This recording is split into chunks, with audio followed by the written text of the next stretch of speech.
Let's bring in Strategas Head of Policy Research, Dan Clifton. Dan, it's great to have you on. I guess first place I'll start with you. How likely is it that we do get a shutdown, even if it is short-lived? Yeah, I thought Emily's explanation was excellent. We're headed towards a shutdown. I say we're stumbling towards a shutdown. I put it at about a 75% probability. I think if there is no shutdown, it's largely because Speaker McCarthy makes a decision that there's just a handful of members in his caucus who really won't agree to anything, and Speaker McCarthy then makes a deal to do a bipartisan deal before the government shuts down. But again, that's not the base case. It's unlikely he'll do that. We're probably going to have to go into a shutdown. I call it a cleansing effect, where you could sit in that shutdown for 10 to 14 days. You could let conservatives make their point to try and win over voters. But that political pressure will ramp up day after day after day to reopen the government. It's very likely after about 2 weeks, we'll have the government reopen and in a bipartisan deal. So this is a process that we're going to go through. It's not convenient. There's going to be hardship on the human element for individuals. But from a macroeconomic perspective, it will be somewhat limited and probably won't have a big impact on stocks all by itself. I mean, to your point, a shutdown is not a default, right? Economically speaking, it's not cataclysmic, at least not in the first days or first weeks that it happens. Markets don't tend to be nearly as spooked by a scenario like that either. So Republicans that are holdouts right now, do they have less to lose by holding out?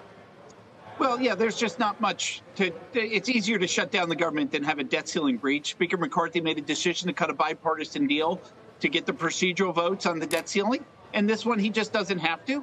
And the conservative vote and the conservatives can hold out.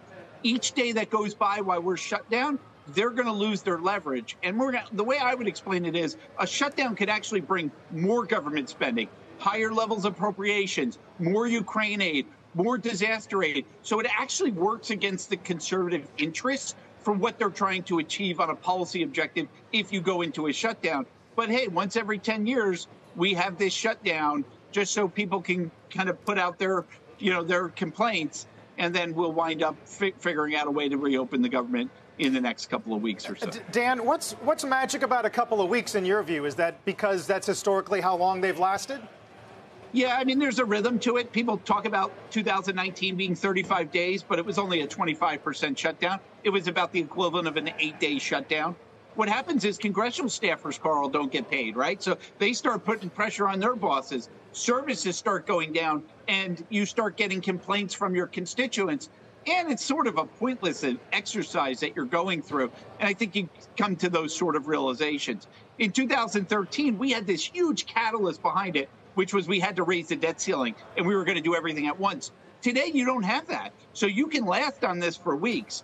But think about where we are politically. You have midterm elections coming up in Virginia. Virginia is going to be very impacted by this government shutdown. You also have the president of the United States polling numbers very, very bad. So the Republicans are creating an opportunity for Biden to restake the offensive of the agenda. You don't want this going on too long. And then my final point is that the rating agencies have been downgrading on process. I don't agree with that personally, Carl. But if you're talking about process and you bring Moody's in, then you don't want this to last longer and start having a credit watch put on you.